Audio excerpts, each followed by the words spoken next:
Hey, friends.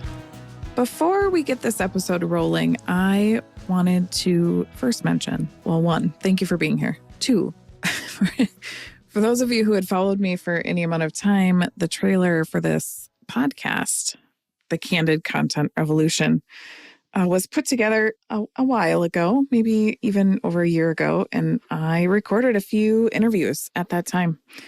I think it's really great content. I think it's really great conversations, but some of the people that I interviewed, including Nora Shephard, have had some life events and maybe have moved on from the work that they were doing at the time of the interview or who they were working for. You'll hear me mention in this episode that I went on a retreat. I went on a retreat hosted by Jessica Zweig, and at the time she owned an agency called Simply Be, personal branding agency, and I met Nora through that retreat, as she is a co-founder of Simply Be. Simply Be has since sold, and Jessica has gone on to create a personal brand, and Nora has gone on to create her own personal brand. But she is an expert in personal branding, and we talk about her clients and what she does for them. I think the conversation is great. I think you're going to find it really entertaining and helpful and useful. And if you're interested on how a TikTok can go viral, this is an episode for you. And if you're of the, oh my God, I never want to go viral, this is also an episode for you because I think it talks a little bit about the positive and negatives when a piece of content takes off. So I'm really excited. I admire Nora. I think she is an amazing human, and I just really enjoy all my conversations with her. But this one I want to share with you. So enjoy.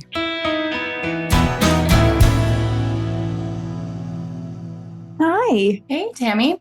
Okay, so Nora, I'd love for you to share with everyone what your background is. And I think it's kind of cool that, we wouldn't necessarily know each other if it wasn't for social media. True. So I'm thankful for Instagram for bringing us together. But tell us a little bit about you and why you love authenticity, because I know that speaks to your brand too. Yeah, so I'm Nora Shephard, and I really believe in the power of being vulnerable and leading with vulnerability. It's a big part of my own personal brand, actually, is leading by example with vulnerability, because I just think the world would be a better place if we were all a little more vulnerable. So I've been around for about 6 or 7 years, worked with hundreds of executives and entrepreneurs, and I believe have made their corners of the internet all a little bit more authentic, I like to think. So that's me. Yeah, I love it. I read Jessica's book, listened to the podcast, and then Jessica's like, hey, I'm going to host a retreat in Nashville, and I, sign me up. And then I got to meet you there. Rest of the team, and we hit it off, and Totally. You gave me more permission to be more authentic in my Candid Content Framework. Like, yep, it's Tami, it makes sense. Sometimes you need somebody outside of your brain to say, oh yeah, no, this makes sense. It's good. But pointing back to like content and, carving out authentic corners of the internet, you've done that for yourself, building your personal brand. And in conversation and looking at all of your posts, there's, one in particular I'd like to bring up today for our discussion. Great. Let's dig into it. We'll link the TikTok video in the show notes, but I'm not going to tell the story because it's not mine to tell. But what inspired you to share such a personal conversation with your ex on TikTok? That conversation was, I think, a long time coming and happened maybe by accident or just opportunistically. When we broke up, so that ex and I, and I'll call him Jason because that's what his public name is on the podcast itself that he is talking to me on. That's not his real name. But Jason and I broke up in 2020. I say that. He broke up with me, really. And it just destroyed me. I was really reeling, and I thought I was going to marry that guy. And he blindsided me completely. And I started just posting about it on TikTok, but I had like 6 followers. I don't know that I would have done that so publicly if I had really known the reach that it was going to have, to be honest. which maybe was a gift and an opportunity, a gift in and of itself, because it did show me the power, I think, of doing that. So that whole journey was crazy. I grew from like 6 followers to like 30,000 followers in a couple months just by documenting my breakup. And that's all I was doing, was basically just sharing poetry and journal entries and just like how the breakup was going, because it was not going good. And this opportunity to be on a podcast presented itself in one of my most viral videos at the time. And I had like 500,000 views or something. And a casting director found me from that video and asked me if I would participate in this podcast with Shan Budrum. And I'm skipping over some of the details, but coming to this TikTok that you're referencing, it was part of a podcast with Shan Budrum and had space. And I'm really grateful for that opportunity. And I decided to post it on my own channels because, first of all, it felt like a conclusion of sorts to this breakup chronicles that I had been creating. It felt like, the real breakthrough of my healing, quite frankly. So to some degree, I felt, I don't want to say obligated, but I did feel called, I should say, to post it, because I had already seen through the previous year and a half, really, that I had been sharing content about my breakup and what it feels like to heal. I had gotten so many DMs from people all over the world who shared with me about how that story just changed their lives, which is humbling to say. But being able to see that I got feedback of people who were going through their own breakups or were the dad of a daughter, and this helped them, speak to her more thoughtfully and lovingly. And that felt like an opportunity that I didn't really want to waste, because not most people are not going to get to have a mediated conversation with their ex and ask really hard questions. And that just felt like a really unique opportunity that I wanted to share with others. So it was going to be on the podcast anyway, and it was, but to put it on my own platforms, just, I don't know, it just felt important, and it did blow up. And the comments on there were so overwhelmingly, I've read most of them, like so overwhelmingly grateful to have seen this. And that's why I did it, Yeah. How'd you feel immediately after posting the video? Like, did hitting publish or hitting? I was anticipatory. Yeah. I would say is like a good word for it. I mean, it got like over 1 million views, which I have a feeling it's still growing. Probably. I mean, marginally. I do still get comments on it every so often. That's the power, I think, of social media, is people still find old videos. I mean, I still get likes and stuff for my very first videos, which is, years ago now. But yeah, I think I was actually just like excited, because it did feel like a conclusion to my story. And I was proud of that conversation.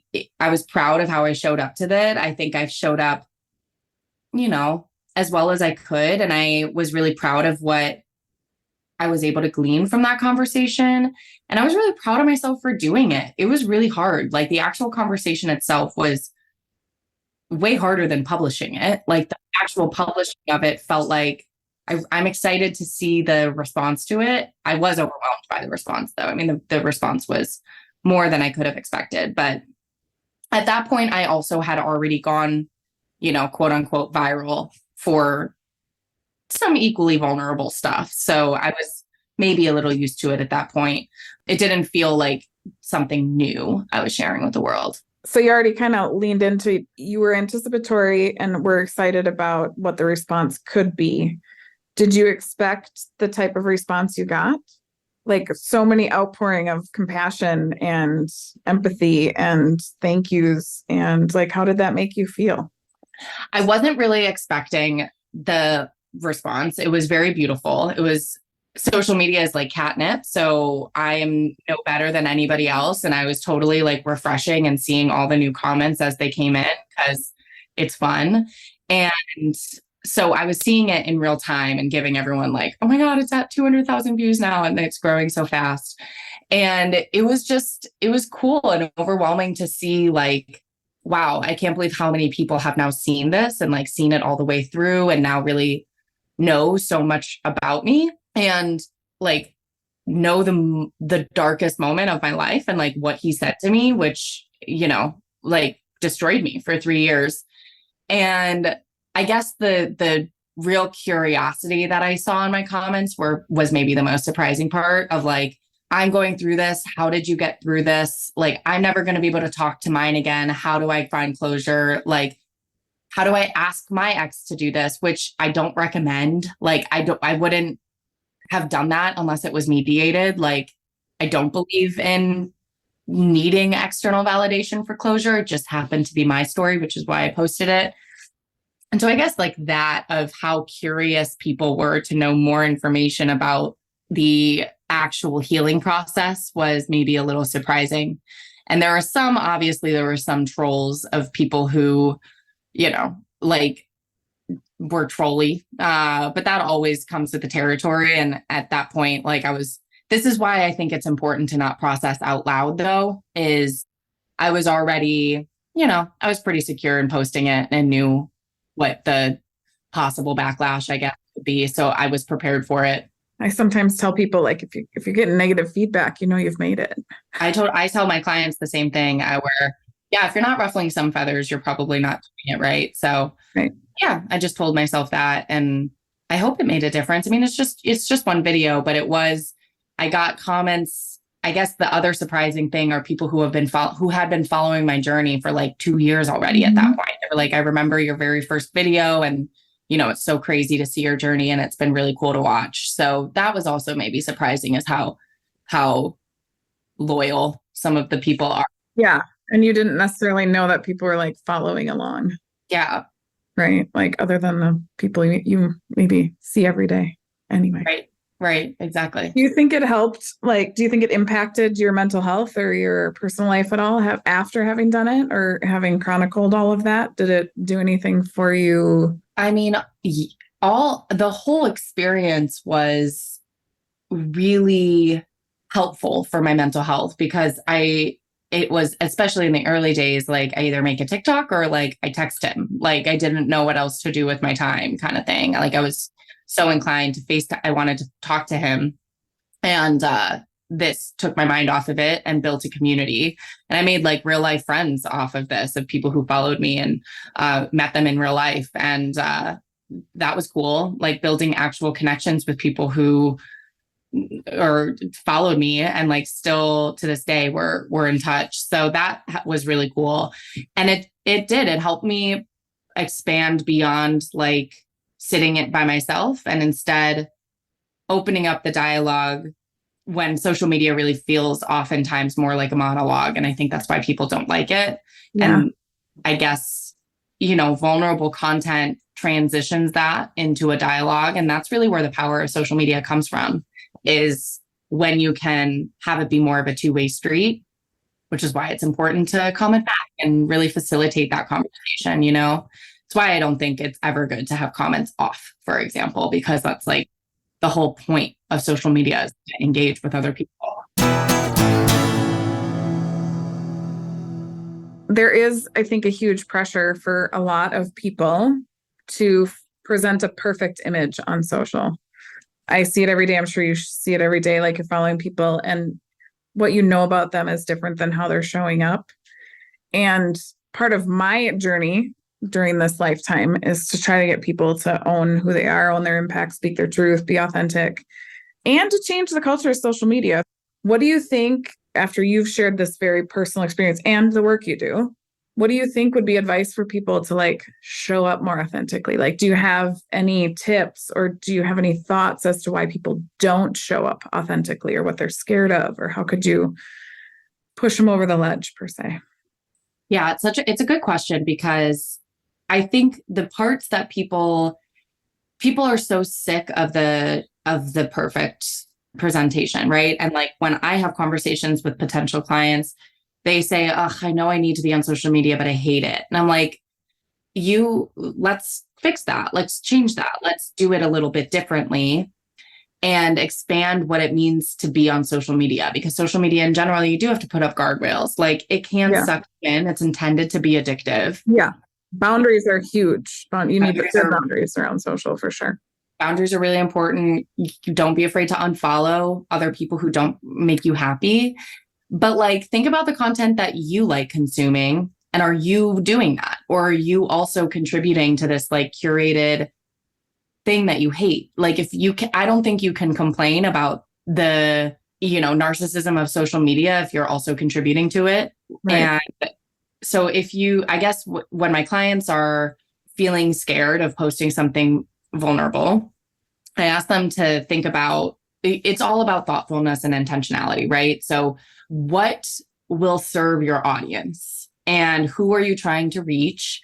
And will your story help inspire them or propel them forward? Or are you bringing light to a situation that isn't normally talked about? Maybe like de-tabooing, like making something less taboo. And if the answer is yes, maybe push through that fear and press publish. And it is kind of a snowballing effect. I remember one of the most vulnerable posts that I ever created, and it was one of the first ones. I publicly came out about my abortion. And it was during the time, before even like Roe v. Wade was overturned. This was several years ago now. But it was when Alabama was, that whole thing was happening. And I was outraged. I was so upset by it. And it was when #me was trending. And I remember I drafted that post. It took me like 2 or 3 days to draft that post and really sit with it and rewrite it and tweak it. And then when it was time to publish it, or when I was like, I got to just do it or not do it, I like recruited a friend to sit with me as I published it. Like I had her read it and then I sat with her because I'm like, this is something I never planned on sharing. Like, this is not something that I was planning on being public about, but it felt really important to get the point across. And that post was not about my abortion. It used that as a personal story to then bring awareness to this larger thing. So there was a greater purpose to it. And that, I guess, that was worth the fear of the potential backlash I would receive. You're feeling afraid, like, what is the larger purpose? And then just stick to that, like stick true to that and just keep reminding yourself of that. And it is a snowballing effect because you'll get almost certainly, almost guaranteed, you'll get 95% positive reinforcement, which is what you need to continue. And you'll get a few trolls.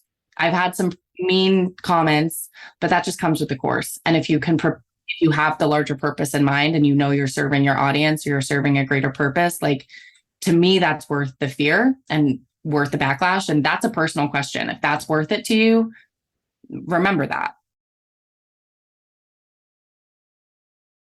I was having a conversation with a friend of mine about candid content and just about the whole concept of it. And, we all go through the, like, who do I think I am to be posting this, or what difference is it actually going to make? And she looked at me and she goes, well, if you don't share it, I would think that that's awfully selfish of you.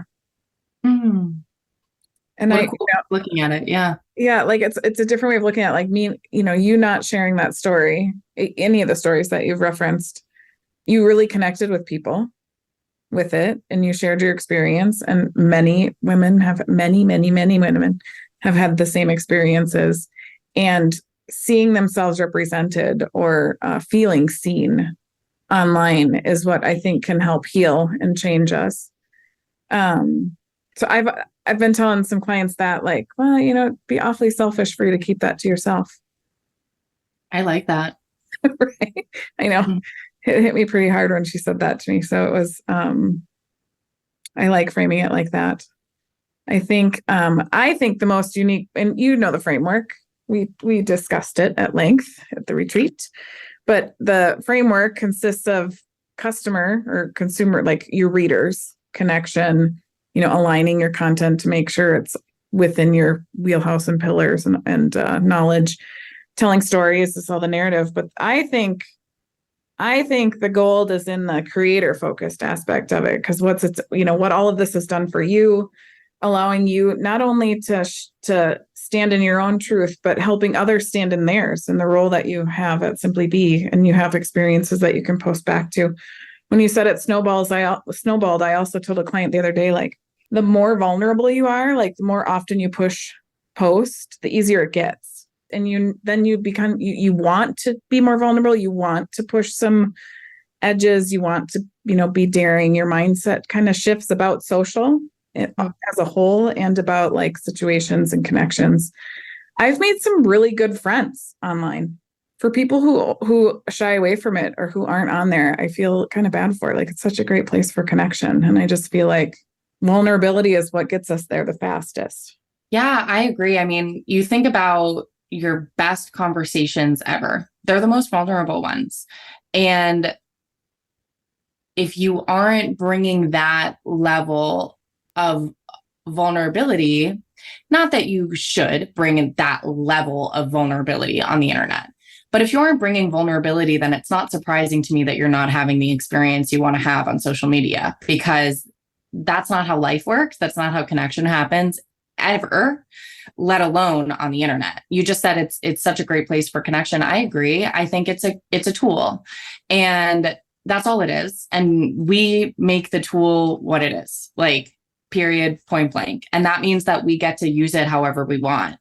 And there are every corner on the internet, there is everything for everyone. Like, there's every corner that you could possibly want. And for me, like, if my story inspires one person, then I think it's a win. And you really don't know who's consuming your content. Like, I think some of the best power comes from the lurkers, comes from the people who don't comment, but saw it and really resonated with it. And I have content that I have consumed that I've never commented. They would probably never know that it changed my life. But like, there's several creators who I follow, and I follow their story, and I followed them since the very beginning. And I'm like a loyal fan of theirs because of their vulnerability. And I know that people probably have that experience with my content as well. And who's to say that it wouldn't have, like, who's to say, like, why wouldn't someone also feel inspired by your story? And like I said, I just think the world would be a better place if we're all a little more vulnerable with each other. How do you think businesses, like, what do you think businesses could learn from these experiences? As a creator, you've posted, really personal stories, and in your professional life, you also help personal brands and businesses. What can businesses take away from this level of authenticity? And then how do you pull it out in businesses? Like, what I have my own theories around, like, years ago, I used to say that we build an online presence for businesses by leveraging personal, like, the humans behind it, the personal brands. And then, you can flip that and say, we'll build a personal brand by leveraging the business's community. But what's the lesson in this for businesses? How could we encourage more brands to be authentic? The reason I'm in personal branding is because I think we have inherent humanity that brands spend literally hundreds of thousands of dollars trying to emulate. So I think by leveraging your people inside of your companies is going to be a good way, and making your employees feel safe to be vulnerable. Because if that is your culture, then you're going to get better talent. You're going to get more full and whole people coming into your doors. There's a couple of things I want to say on this front, that you, as a business, as a brand, I will say, like, from a corporate perspective, every company wants the same things. They want better talent and they want more money. Fine. So purely from a dollars and cents perspective, vulnerability is going to make you reach more people, just period, point blank. Like, personal content outperforms everything else almost every single time. Like, that's just it. Yep. That said, it makes it really easy to exploit, and consumers and buyers are wising up, and we can tell when you're being inauthentic about it. Vulnerability does not mean you're authentic. I call that performative vulnerability. If you're doing it to manipulate someone else, or get someone to buy something, or to, like, I don't know, like, that I call performative vulnerability, and that you should not strive for. So it's the intersection of authenticity and intentionality. And that is where vulnerability can come into play as a tool to help you reach these overarching goals. But you can't do it just because. There's a trend right now. There's a trend right now on LinkedIn. I think I shared the article with you, that I think is really good about, like, people are seeing that personal posts outperform. And LinkedIn is an interesting place right now because it is just to your question of like how to incorporate vulnerability into a business tool. I think LinkedIn's a great place to look to because it's the business platform. Yep. So my clients, my executive clients, it is a lot of like when to share what story and for what purpose and who is this for? It's always those questions. What are the goals and who is this serving? And if the answer is this serving you, don't post it. Put it in a journal. Put it in a diary. That's exactly right. Talk about it with your friends over dinner. But if it's going to serve your audience, like it would be selfish for you not to share that. And the example that the article goes into is someone just posting, I got divorced today. And that's like the whole point of the post. And I didn't need to see that on my LinkedIn. Like, I'm sorry for you. I don't mean to sound callous here, but like that didn't have a larger purpose to share. It was processing out loud. I've said that a couple of times too. And I think that's performative vulnerability, trying to get the way he was going after it was like clearly trying to get more views and followers. Comments, like work with the algorithm. Hack the algorithm and used vulnerability to do that. And like, I can see right through that. Right. When we've had other clients, when we encourage our clients to be vulnerable, recently we had a client that we encouraged to share about his drug recovery, his addiction recovery. And that was a very vulnerable post as well. It was about his journey and his recovery, but his business is about helping others in recovery. So that made perfect sense for him to share on a business platform. That post wasn't about driving people to his business, but it made sense as part of his holistic ecosystem. As part of his pillars. And that's what I would say is like, pick a few things. Like that's part of the personal branding part that we help our clients do, which helps you stay focused and helps you stay strong when it feels scary to post something. Because this is a part of your brand. This is a part of what you wanted to make a difference in the world. You wanted to help other people in your recovery. And so you got to meet them on their level. And you have to let them know that you went through it. And that post blew up. Blew up. I read it. I thought it's good. But that wasn't the goal. The goal wasn't to blow up. The goal was to show empathy and authority. Yeah. So that's what I would say is I think it's an amazing tool for business, but only if it's intentional. And that's where the branding comes into play and why I think people have such an amazing opportunity to be brands in and of themselves because they can be human. Whereas when a company puts the rainbow flag during June, it comes across as inauthentic. And as soon as you come across as inauthentic, you've lost them, I read a statistic recently that said 87% of brands think that their content is showing authenticity, is being authentic. And only 37% of consumers agree. Yeah. So like there's a huge gap. And like, you think you're being authentic, but your readers can see right through it. It's that same thing of posting the rainbow flag in June. On your social profile. If you're not going to post it in December, that's exactly right. February, don't post it. And I think that's actually, as we're talking through this, the point that I'll land with is if it makes sense as part of your holistic ecosystem, by all means. But if I were to, so I post every year on mental health awareness because that's a huge part of my platform and my brand and what that difference that I want to make. It wouldn't make sense for me to post, even though I have a lot of passion for a lot of other causes, it wouldn't make sense for me to dilute my message and share just because I have an experience or like I went through this thing because I've made a choice to not have that be public. It doesn't make sense. It's not, if I want other people who are dedicating their business and their career to be the spokespeople there, and I'll support them in other ways. Mental health and other kind of vulnerable things, the breakup goes along that umbrella. Yeah. I think just it comes down to intentionality. Yeah. And you have to do that before posting the thing. This is where it gets into like, you can't just post because, or like when you feel like it. This is where like the intentionality to determine and decide what you want to be known for. I kind of can't overstate the importance of that because that's going to be an unbiased, objective perspective of the difference you want to make and what you want to be known as. so that in the moments where you can react in real time or something happens, like the Alabama abortion thing I commented on, right? Something topical, it made sense. And I already knew it, so that I could say, this is the difference I said I wanted to make. Here's an opportunity for me to stand by it. I'm going to stay strong. Join the conversation on it. Yeah. Right. Two thoughts came to me. One was, I encouraged a friend of mine. I'm from, smaller Midwest town in Minnesota. And Minnesota. And we, everyone knows everybody, and there's some development going on and whatever. And, there's usually the same players behind big moves like that. And I told one of my friends, I was like, you probably want to start developing your personal brand before it's developed for you. 100.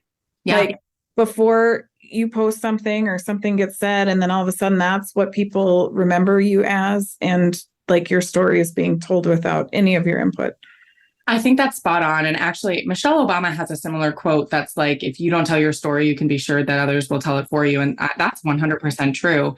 And I want to say something too, because we've had the world will tell the story that they want to subscribe to you. And unless you're taking control of it, you don't have control over it. So there are a lot of like female executives that, I'll just use that as an example. Female executives will come and they usually have pretty strong opinions one way or the other. Either I want my womanhood to be a leading part of this, and I want to talk about it, and I want to be an inspiration for other women. Super valid choice.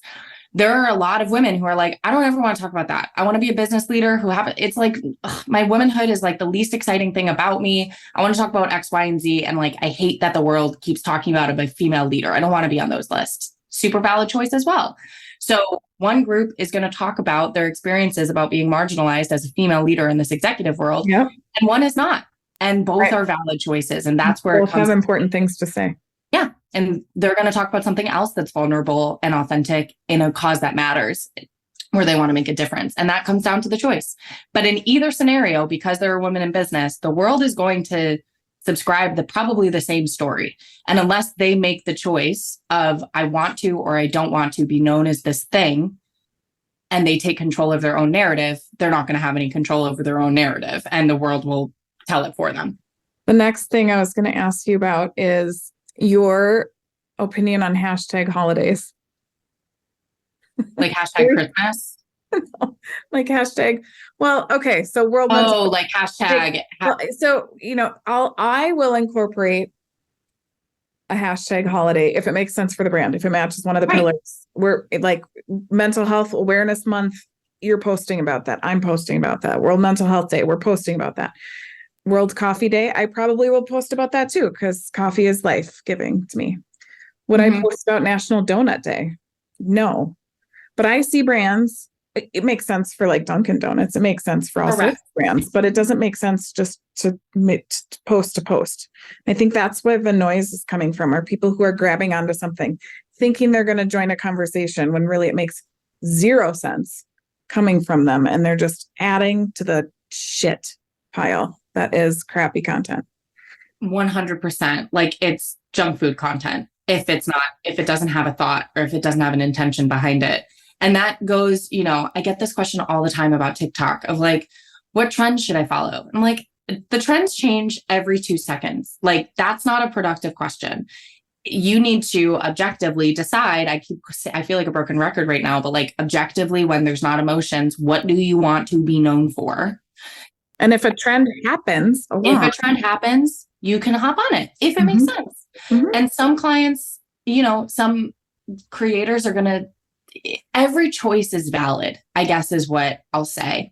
And some hashtags make sense, like hashtag holidays. I've used them before when it makes sense to join the conversation like that. It's a great way to do that. But if you're constantly trying to join the conversation, you're always going to be on the reactive and never on the proactive.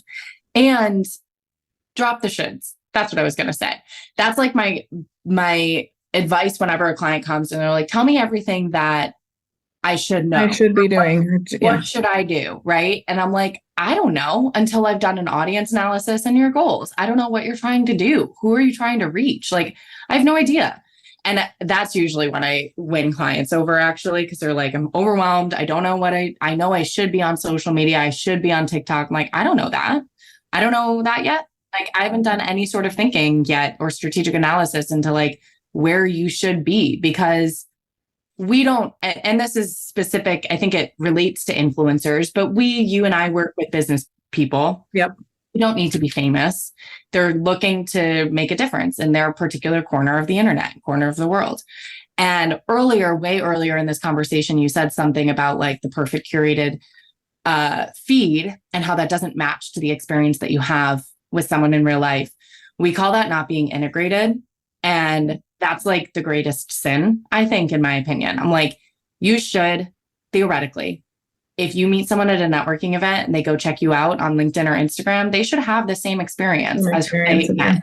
And if the answer is no, then you got to change something. Yeah. And that's kind of the barometer that I go with. I went a lot of different directions. I really like that analogy though. Like if someone sees me or reads a post of mine on LinkedIn, they should be able to hear me saying it.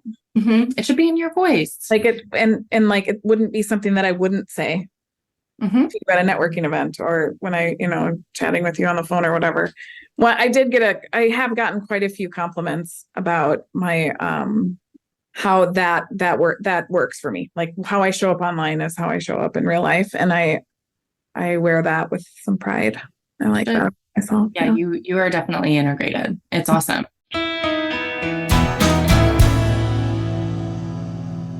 Okay, so the Candid principles, the first 3 are customer focused. So it's your audience focused, who you're trying to help. Does it align?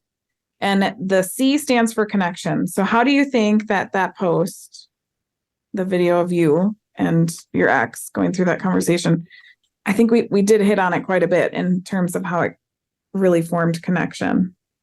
Yeah, that's probably the main one I would say for that post is I wanted to connect with other people, and I wanted people to feel connected to a healing journey that the vast majority of people won't get to have. It's an experience that most people won't have. And I wanted them to be able to feel connected to someone else who was going through it, who maybe they could see. I was hoping people could see themselves in me while having that conversation. And I did get those comments of like, wow, I feel like the best comments I got were people who were like, I feel like I just got to understand his perspective. Like, thank you. And that is for so long. It gave the other side of the coin. Exactly. Like it put language to an experience when most people will not get to ask those questions directly. Honestly, I think, okay, so the other 2 principles that are customer focused would be aligned. Does it align with your mission and your, who you are as a person? If your brand, does it align with your pillars, whatever that might be? And then narrative. I honestly think uniquely your piece of content that you shared hits all those 3 buckets, which you only need one to be candid. So you're an overachiever so far for the Candid. Yeah, I think we talked about all of those pretty so. But like I said, I think the gold is in the did, right? The did part of Candid.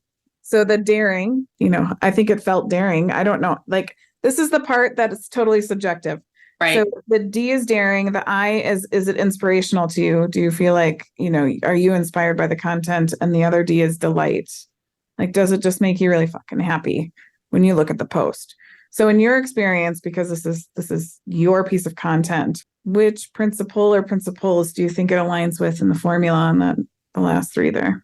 Probably not delight, because it's not like a fun video to watch. I tried to make it fun. I spliced it together. I think I did my best, but probably not like delight. I didn't feel a whole lot of joy when it's not like it's not a delight. No, I mean, not a happy video. Right. But daring for sure. I mean, it's one of the most personal experiences I've ever had. And so sharing that with the world was definitely a daring choice.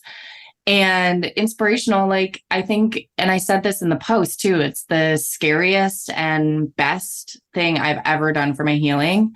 And watching it doesn't still, sometimes I'll watch it and I'm like, wow, I really did that. Like, I really did that. I said yes to, man, that was not a guarantee for me to do it. Or honestly, I have to give Jason credit too. Like, it really inspires me that he said yes to it as well, that both of us had enough compassion and care.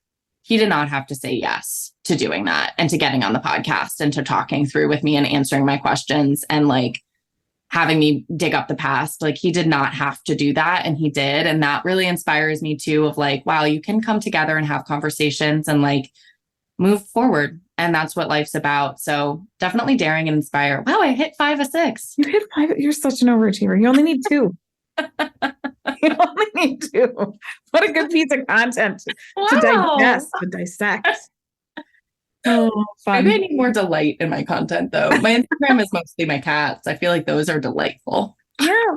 Yes. Well, when I scroll my feed, I see memes and dogs. Like that clearly delights me when I was a consumer. Okay, Nora, thank you so much for this conversation. And as we wrap up, which principle of the Candid Content Framework resonates with you the most? I think daring. I think if, like I said, we're all more daring and more bold, like the more curated my community becomes on social media, the more I realize that I haven't had a single unique experience in my life, which is so calming. Like the more people are daring with their content, the more I feel less alone. And that's to me the power of social media. So I would like to be known as one of those daring content creators and someone who boldly put their own experiences out there in order to make others feel less alone. Thank you so much. All right, my love. Bye.